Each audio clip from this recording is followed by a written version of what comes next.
रामनवमी के अवसर पर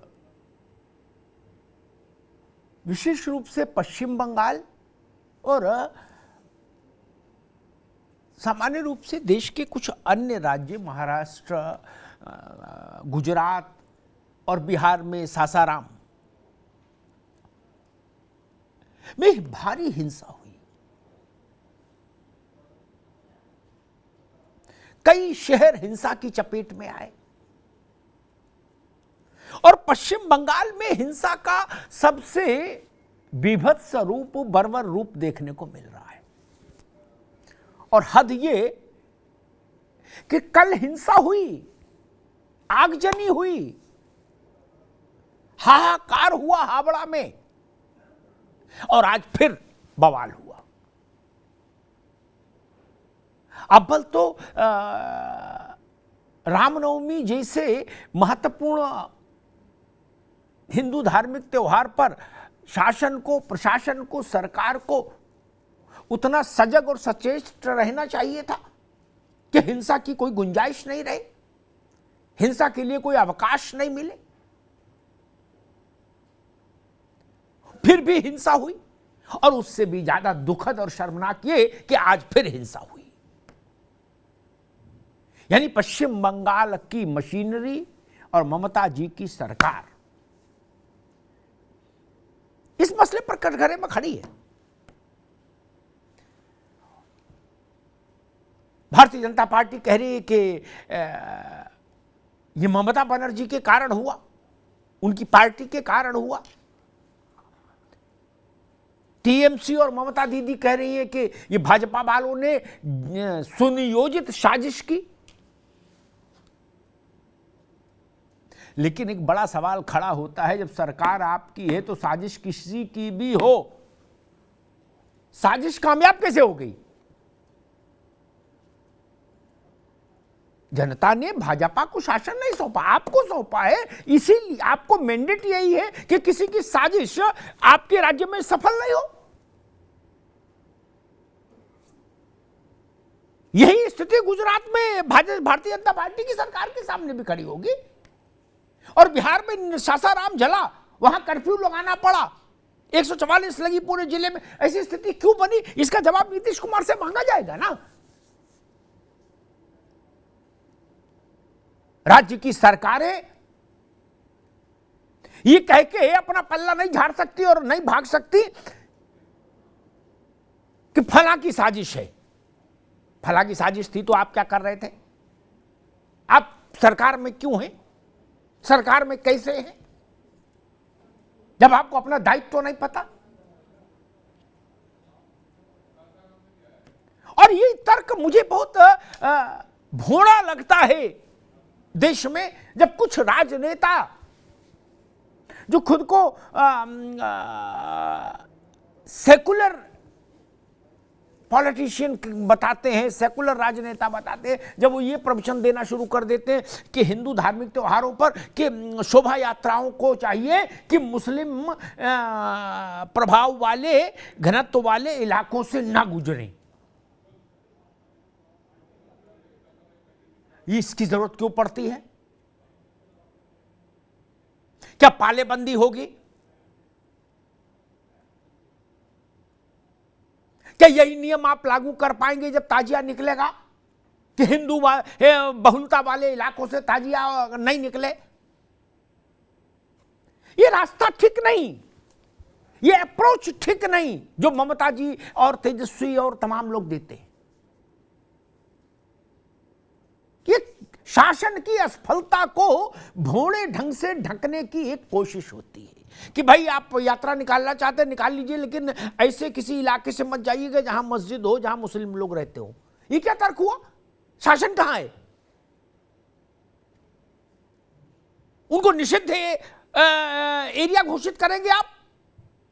निषिद्ध क्षेत्र का बोर्ड लगाएंगे वहां कि वहां कोई नहीं जा सकता दूसरे धर्म का? नहीं।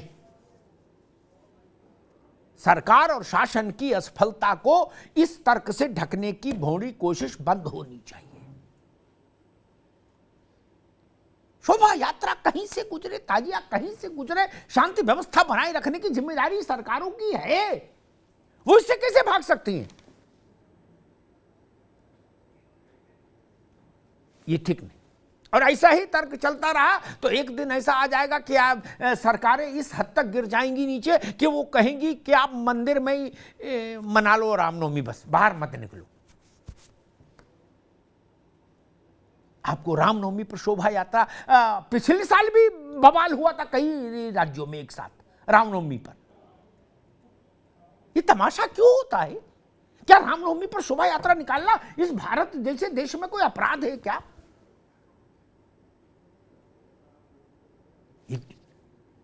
राजनेता क्या सोचते हैं? छोड़िए, राजनेता कितने हैं, लाख, 2 लाख, 3 लाख, 4 लाख, छोटे बड़े सब जोड़ लो, गांव देहात तक के। ये देश है 150 करोड़ का।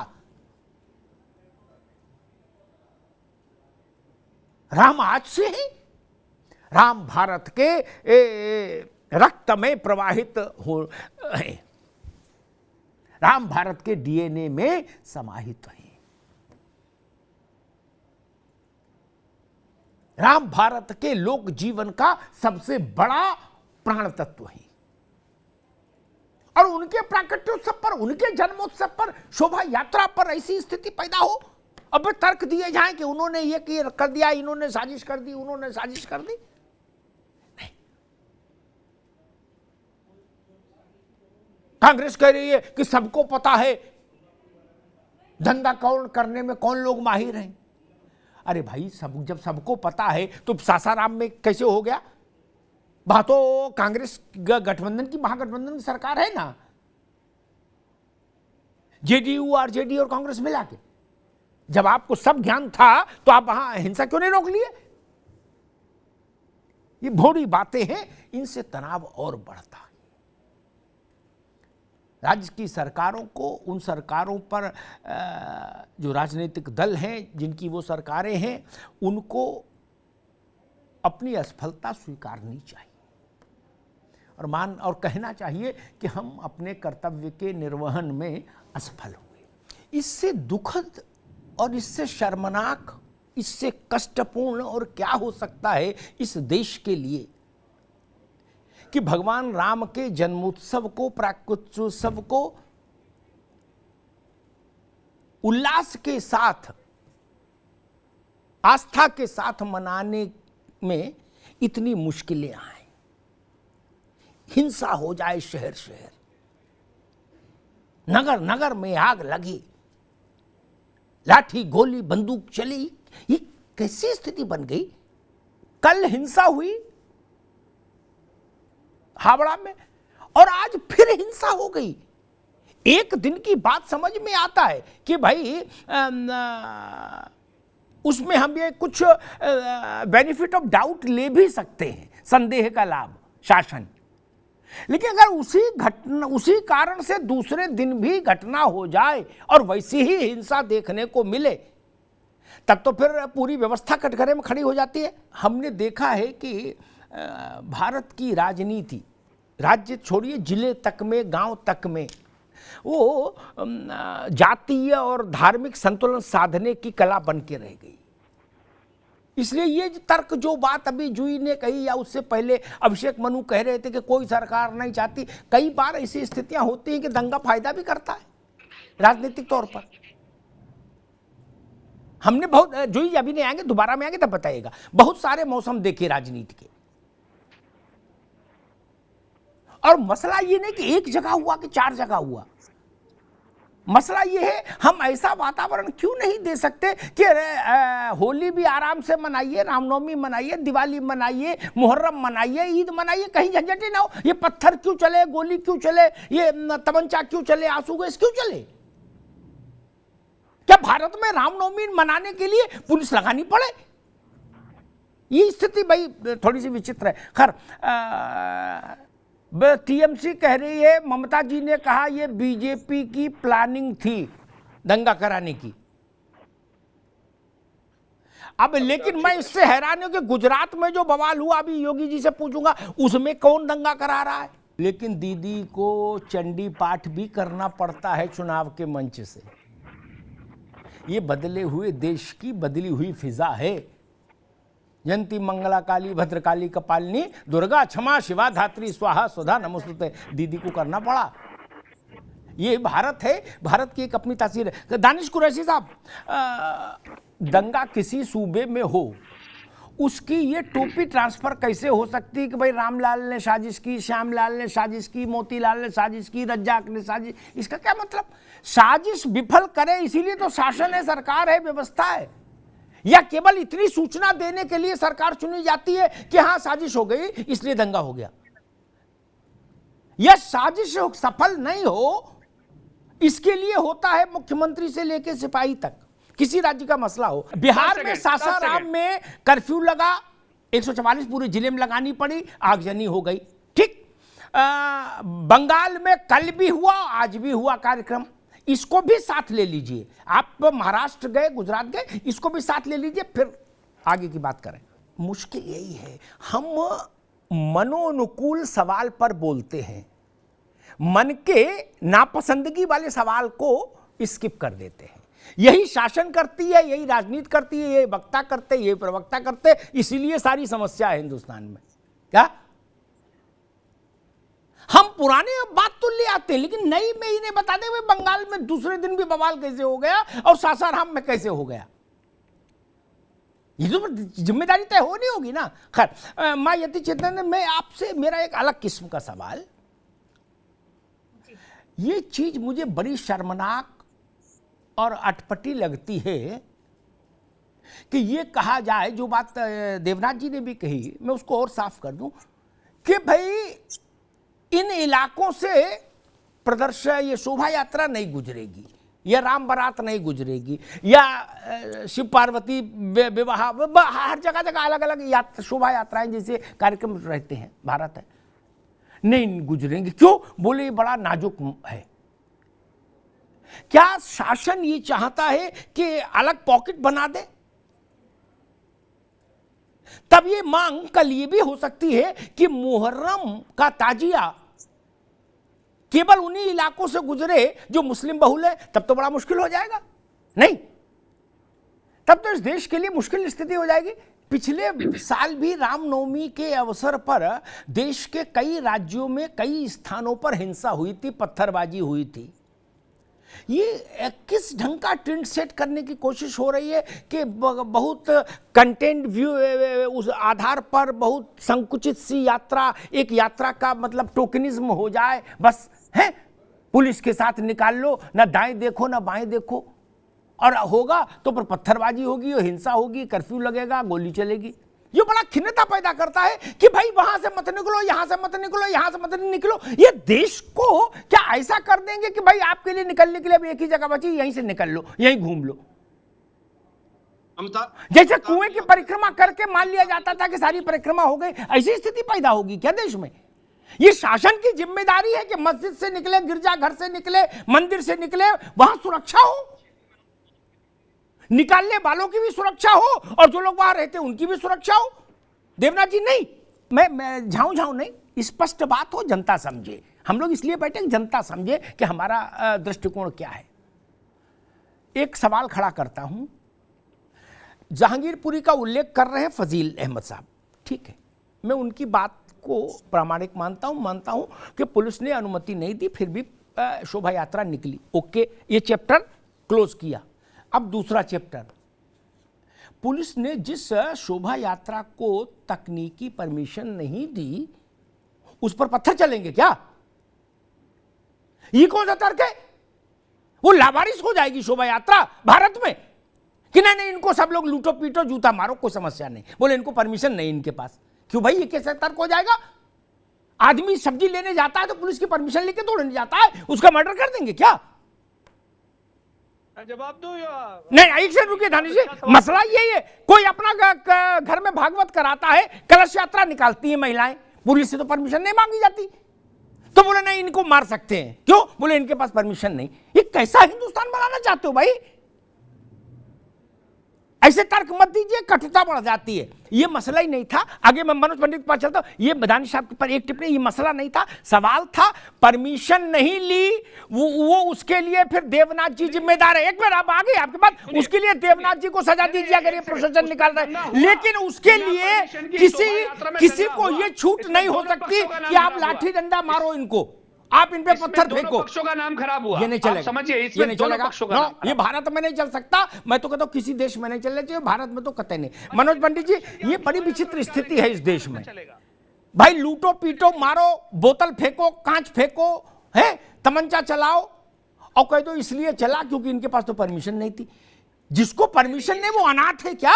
पार्लियामेंट जो संसद भवन है अभी जो चल रहा है, नया बन रहा है वो तो छोड़ दिए, अभी जो चल रहा है उसमें उससे मेरे ख्याल से 1000 कदम की दूरी पर एक बड़ी मस्जिद है।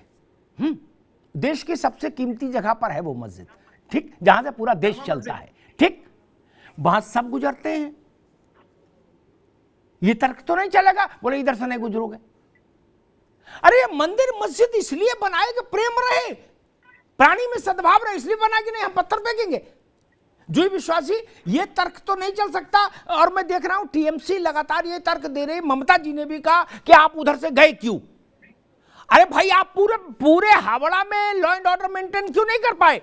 आप ये बताएंगे कि यहीं से जा सकते हो, उधर जाओगे तो अपनी जिम्मेदारी पे जाओ, उन्हें मारेंगे लोग। एक विषय दूसरा मैं वो कहता हूं, रूलिंग पार्टी को ये नहीं कहना चाहिए कि वहां असला लेके आदमी गया।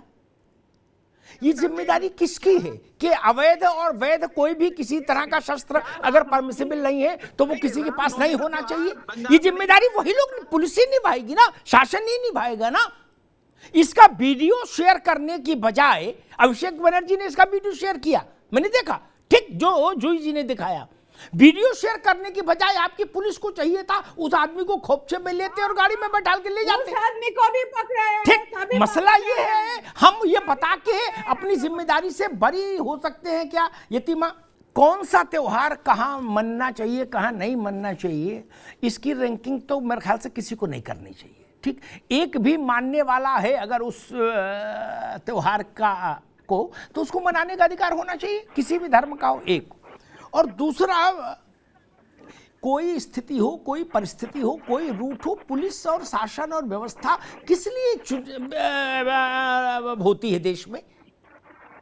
और एक बड़ी बात कहता हूं, जैनियों की पदयात्रा निकलती, जैन स्वामियों की, क्या वो भी एक बड़ा अवसर होता है।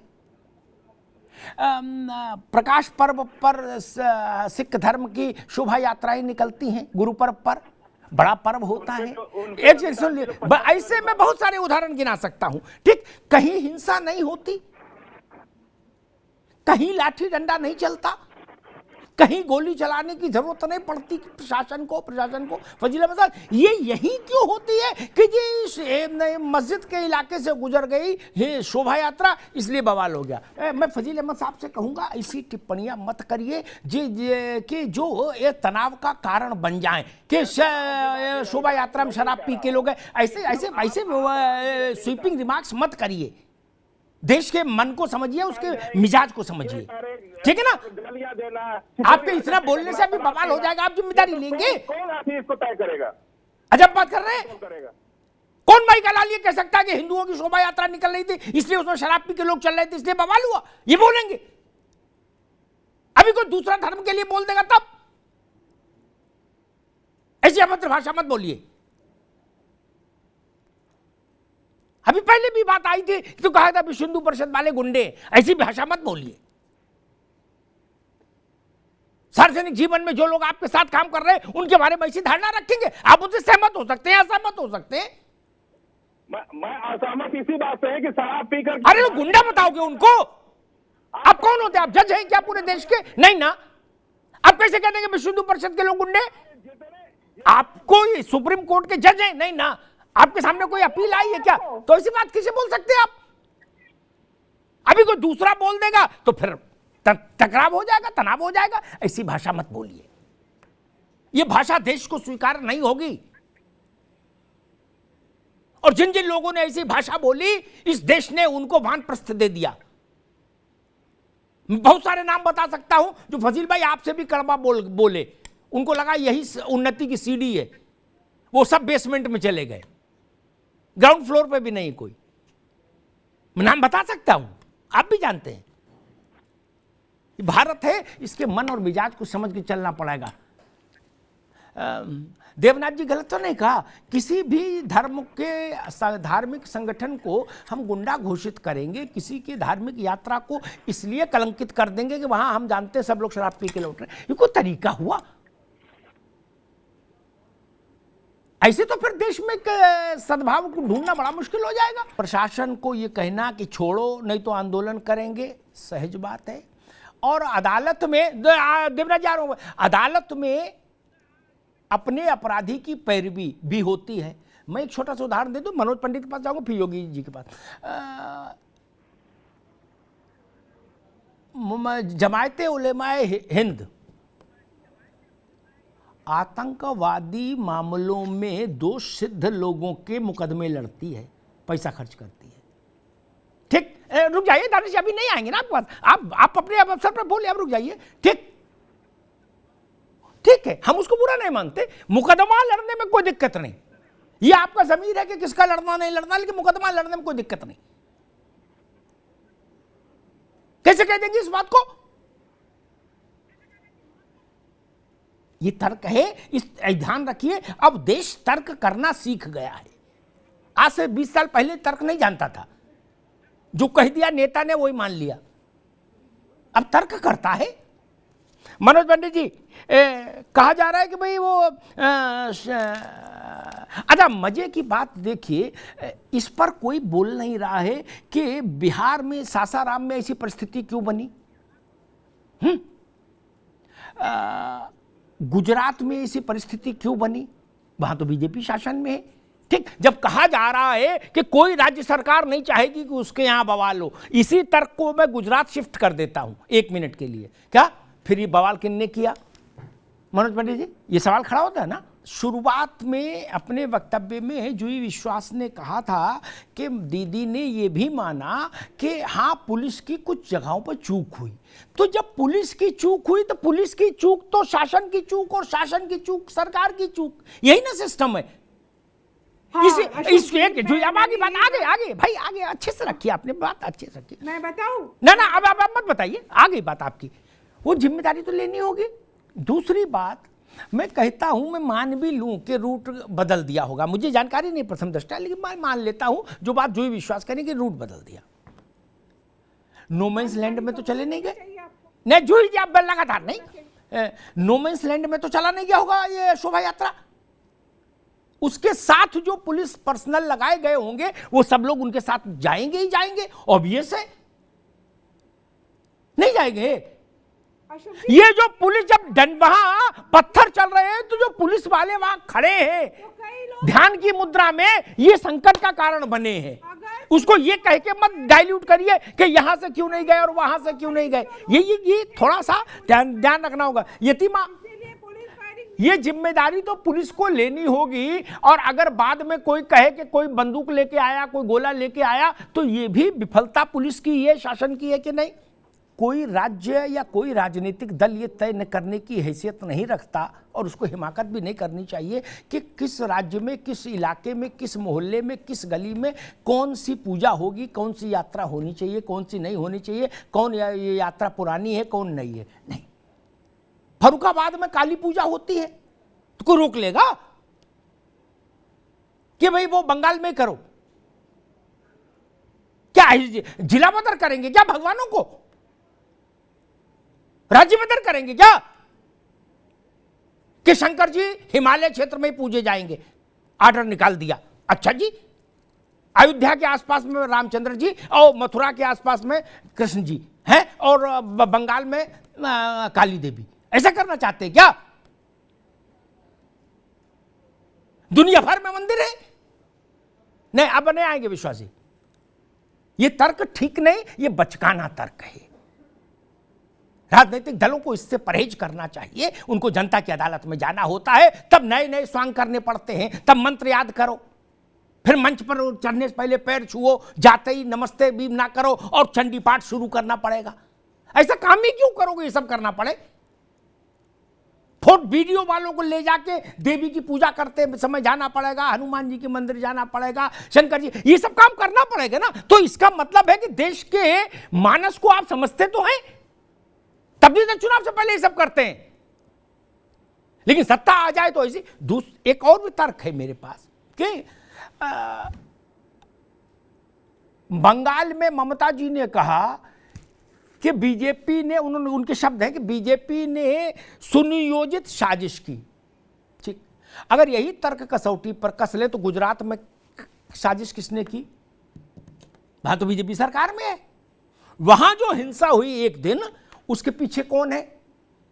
कोई तो जिम्मेदारी लेना। अगर वही तर्क मान लूं, कड़वा कड़वा थू और मीठा मीठा गप ये नहीं चलता। एक मानक, एक नपना एक रखिए। महाराष्ट्र में किसने की? वहां तो उनकी सरकार है। इसका मतलब वहां कुछ और दूसरे किस्म के तत्व थे जो बवाल करना चाहते थे। फिर तो मानना पड़ेगा ना ये। अगर बंगाल की हिंसा पे हम टीएमसी के आरोप को सत्य माने तो फिर सवाल उठेगा गुजरात और महाराष्ट्र की हिंसा में कौन लोग साजिश कर रहे थे? बड़ा सवाल है, इसका उत्तर देना होगा। और ये तर्क बहुत भोंडा है, बचकाना है कि वहां से मत गुजरो, सेंसिटिव इलाका है। सेंसिटिव इलाका क्या होता भाई? क्या है सेंसिटिव इलाका? कोई एलओसी है क्या? बॉर्डर है क्या? रे उधर में चले जाना पाकिस्तान लगता है, क्या मतलब है? बोले इधर से यात्रा निकालो तो काले कपड़े से ढक दो, ऐसा करेंगे क्या? क्या है सेंसिटिव? और किसने तय किया सेंसिटिव होना? जो तत्व इलाकों को सेंसिटिव बनाते हैं उनको उठा जेल में भेजिए, 20-20 डंडे मारिए और सारा इलाका फ्री रखिए। वहां मंदिर हो, चाहे गिरजाघर हो, चाहे गुरुद्वारा हो, चाहे मस्जिद हो, सबको आने जाने की छूट है। ये कौन सा तर्क है कि उधर मस्जिद? मैंने देखा 2 बड़े राजनेताओं ने आज कहा कि मस्जिद है जिधर उधर नहीं जाना चाहिए। क्यों भाई? कल को देवनाथ जी कहेंगे कि जिधर मंदिर है उधर आपको नहीं आना चाहिए, तब क्या करोगे? आकाश से जाओगे? और किसने अधिकार, किसने दिया आपको ये सब तय करने का? पुलिस के अधिकारी बोले पुलिस नोटिस रूट देती है कि सेंसिटिव कौन सा इलाका है। वो लोग निकाल दिए जाने चाहिए नौकरी से जो अपने जुरिस्डिक्शन में आने वाले इलाके में सेंसिटिव बता के कहते उधर मत जाना। पुलिस की तनख्वाह किस बात की दी जा रही है? इसीलिए दी जा रही है ना कि सबका फ्री आवागमन हो। कोई रॉ का कार्यालय है, वो डीआईडीओ का कार्यालय है क्या वहां कि भाई ठीक है वहां पब्लिक की भीड़ की मामला ठीक नहीं, वहां संवेदनशील सूचनाएं हैं? ऐसा तो है नहीं। इबादत कहां है? और एक बात और ध्यान रखिए, सबसे कहूंगा बंगाल को भी इससे सीखना चाहिए। उत्तर प्रदेश में 25 करोड़ की आबादी है, उससे ज्यादा आबादी कहीं नहीं। दुनिया का 6ठा मुल्क होता अगर अलग होता। वहां पिछले कुछ वर्षों से ये पत्थर डंडा गुलेल क्यों नहीं चल रही? कांच की बोतलें क्यों नहीं फेंकी जा रही? सुतली बम क्यों नहीं चल रहे? रूह अफ़ज़ा का पानी की शरबत और गुलाब की पंखुड़ियां चल रही हैं वहां। समझ, सब लोग सुन लें ध्यान से, जितने पैनलिस्ट बैठे हैं। हमारे उत्तर प्रदेश में जलेबी, इमरती, देसी घी का हलवा, रूह अफ़ज़ा का शरबत और गुलाब की पंखुड़ियां, ये चल रहा है। कोई सेंसिटिव नहीं है, सब सद्भाव में है। इसको तो चिंतन करो, ऐसा क्यों हो गया और आप क्या क्यों नहीं हो पा रहा? नहीं चिंतन करना चाहिए। ऑक्सफोर्ड में क्या रिसर्च हुई वो पढ़ना चाहते हो? अरे बगल के उत्तर प्रदेश में देख लो कि आखिर उनने क्या किया, क्या ऐसा हो गया कि देसी घी का हलवा बनवा के आदमी बांट रहा है सड़क पर मेज लगा के और कह रहा भैया शरबत पीते जाओ। कुछ तो हुआ होगा ना। वो बंगाल में क्यों नहीं हो सकता? वो बिहार में क्यों नहीं हो सकता? उत्तर प्रदेश में भी बहुत ड्रामा होता था, मैं देखता था। हर त्योहार पर हिंसा की तमाम कार्यक्रम होते थे। आज आप वो दूरबीन लगा के ढूंढोगे तो भी कहीं थप्पड़बाजी भी नहीं मिलती, गोलीबाजी बमबाजी तो छोड़ दो। धार्मिक आयोजनों में मैंने बताया ना क्या क्या चीजें सर्व की जा रही हैं सद्भाव के तहत। देसी घी का हलवा, सूजी का मेवा पड़ा हुआ, रूह अफ़ज़ा का शरबत और गुलाब की पंखुड़ियां और जलेबी। गलत नहीं कह रहा हूं, आके देख लो, हम शामिल हो जाओ, आप भी खाओ। तो जब देश में एक जगह ऐसा हो सकता है तो बाकी जगह क्यों नहीं हो सकता? जब एक कोरोना की एक वैक्सीन मिल गई हमको तो फिर सबको दो, सब लगाओ। बवाल की वैक्सीन मिल गई ना यूपी में, वही यूपी वाली वैक्सीन सबको लगानी चाहिए, सारे राज्यों को। जो भी लोग देश से प्यार करते हैं, समाज से, राष्ट्र से प्यार करते हैं, संस्कृति से प्यार करते हैं, उन सबको वही वैक्सीन नहीं लगानी चाहिए यूपी वाली? देश के लिए अच्छी है ना वैक्सीन, कोई झंझट नहीं हो रहा, कोई सांप्रदायिक दंगा नहीं हो रहा कि मुजफ्फरनगर में 6 महीने तक आगजनी हो रही है, लोग मारे जा रहे हैं। अब तो कोई कुछ नहीं हो रहा। इसलिए मैं कहता हूं सांप्रदायिक सौहार्द कैसे कायम रखा जाए, इसके लिए उत्तर प्रदेश एक टेस्ट केस है, स्टडी का मटेरियल है वहां, उसको सीखिए, देखिए, नाक मत लगाइए। सब लोग देश के लिए हैं, उत्तर प्रदेश भी इसी देश में है। अगर वहां उसने कोई अच्छा मॉडल डेवलप किया है, खास तौर पर सांप्रदायिक सद्भाव के सिलसिले में, कि जहां पहले वो पेट्रोल बम चलते थे, डंडे और पत्थर चलते थे, वहां देसी घी का हलवा आ गया, तो इसका मतलब अच्छा ही हुआ। मैं सारी राज्य सरकारों से कहूंगा इस बात का चिंतन करिए, मनन करिए। यूपी जाइए, वहां के अधिकारियों से मिलिए, वहां के मुख्यमंत्री योगी आदित्यनाथ से मिलिए, पूछिए भाई आपने कौन सी वैक्सीन लगाई, हमें भी दो उसकी शीशी, हम भी लगाएं जाके। हलवा ना बटे, कम से कम झगड़ा तो ना हो। यूपी जैसा ना भी कर पाओगे, हलवा बटे, शरबत बटे, तो झगड़ा तो रुक जाए। मत बांटो छुआरे, झगड़ा तो रुके। मुझे लगता है इससे किसी को इनकार नहीं होना चाहिए, दानिश भाई को भी, फाजिल भाई को भी, योगी जी को भी, मनोज पंडित जी को भी, जुई विश्वास, किसी को ऐतराज नहीं होना चाहिए, क्योंकि सब भारतीय हैं। टीएमसी भाजपा बाद में, उत्तर प्रदेश बंगाल बाद में, है तो भारत के। तो अगर एक चीज भारत में कहीं अच्छी हुई है, संकट कटे मिटे सब पीरा, ऐसा हो गया, तो वैक्सीन ले लो, अपनी है, कोई विदेशी कॉपीराइट की थोड़ी ना है। उत्तर प्रदेश ने तैयार की, आपका पूरा हक है। मैं तो कहूंगा बंगाल वाले भी ले जाएं, बिहार वाले भी ले जाएं, सबके त्योहार आराम से मने, कहीं कोई झंझट ही नहीं। हमारे यहां नवरात्र हुई, इतने शक्तिपीठ है भारत उत्तर प्रदेश में, रमजान है, चल रहा है, फिर रामनवमी थी कल, कहीं कोई सुगबुगाहट नहीं। प्यार से सद्भाव की तो छूट है, गुलेल चलाने की छूट उत्तर प्रदेश में नहीं है। यही मॉडल सबको होना चाहिए। आप भाजपा से असहमत हो सकते हैं, योगी आदित्यनाथ से असहमत हो सकते हैं, लेकिन इस मॉडल के साथ खड़ा होना चाहिए जहां तनाव नहीं है, टकराव नहीं है, पत्थरबाजी नहीं है, गोली नहीं चलती, आंसू गैस नहीं चलता धार्मिक आयोजनों को लेकर। ये बड़ी बात है, इससे सीखिए। धन्यवाद।